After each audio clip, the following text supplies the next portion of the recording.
anneciğim. Ben korkarım ya. Doğa. Gel trafik parkına gidelim.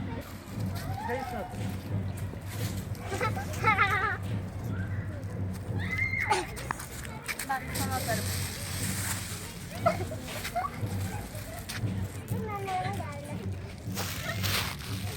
Benim üstüme.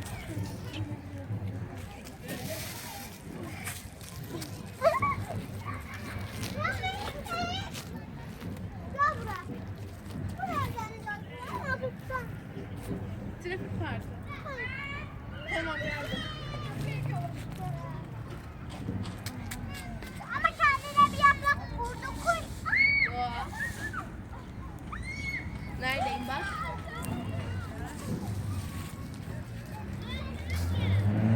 Ben de çok.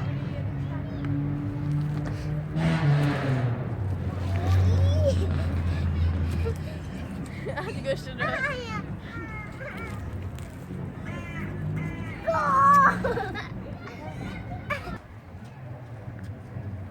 Hadi hızlı yürü.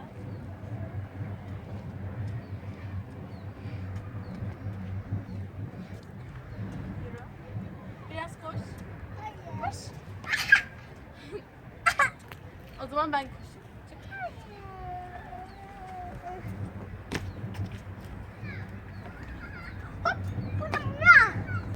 Trafik parkına geldik şimdi. Biz araba olduğumuzu hayal ediyoruz. Burada ne diyor? Sağa dönülmez. O zaman biz sola dönüyoruz. Doğa sol burası. Dur. Bak burada bir şey var. İki yön varmış. Burası bir burası. Nereye dönelim? Buraya dönelim. Dur. Doğa dur. Dur işareti var. Burada da sola dönülmez.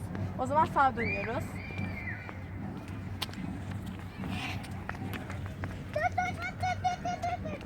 Tamam. Buradan sola dönelim. Burası serbest.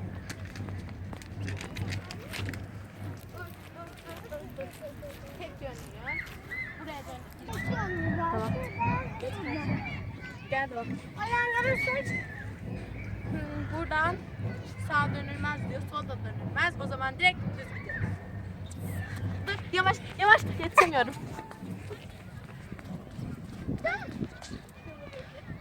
Kırmızı ışık yanıp sönüyorsa ne oluyordu? Geçelim. Dikkatli gidin diyor. Ama tek kırmızı ışık yansaydı durardık. Ama dikkatli gidin diyor yanıp söndüğü için. Gel bakalım. Kavşağa geldik. Buradan böyle dönülebiliyormuş. Oradan. Ha? Sağ gidiniz diyor. Gelin. Gel bakalım. Sola dönmek yasak diyor. O zaman sola dönmüyoruz. Sağa dönelim.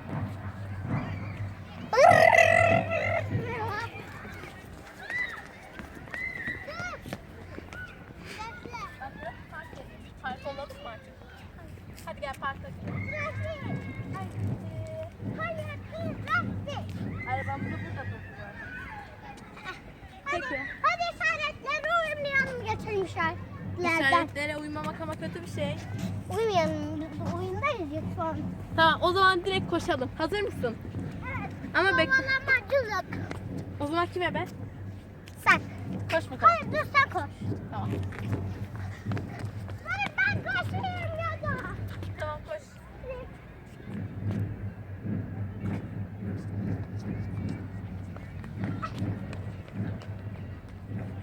Bekle. Ayağa. Ne oldu ayağına?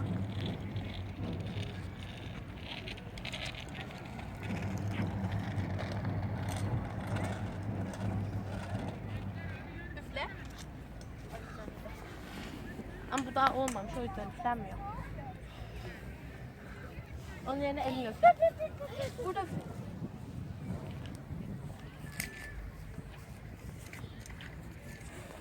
Bak bu üflendi. Bak burada bir sürü var. Bu benim. Doğa bak kelebek. Sarı kelebek gördün mü? Uçurayım mı? Hayır. Hayır. Kelebek. Uçtu seninki. Kelebek. Kelebek. Ali Baba. Gelecek. Burnuna havuz koyacak. Ha ha. Hazır mısın?